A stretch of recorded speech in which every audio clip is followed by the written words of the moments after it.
वालेकुम दोस्तों।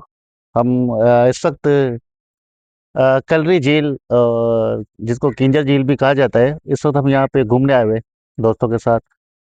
बड़े अफसोस के साथ कहना पड़ रहा है कि एक बड़ा इदारा जो कि यहाँ पे कायम किया गया है, जो कि रेस्क्यू के तौर पे जिसको होना चाहिए, लिखा हुआ है health department emergency medical and rescue centre Keenjhar Lake district Thatta. लेकिन अफसोस के साथ कहना पड़ रहा है कि ये महकमा जो यहाँ खोला गया है, इसको ताले लगे हुए हैं।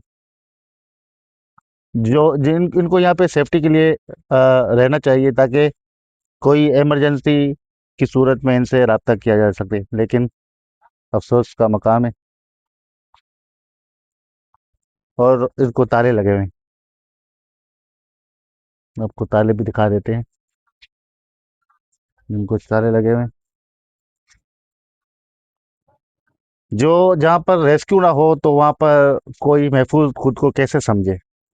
फैसला आप करें। शुक्रिया।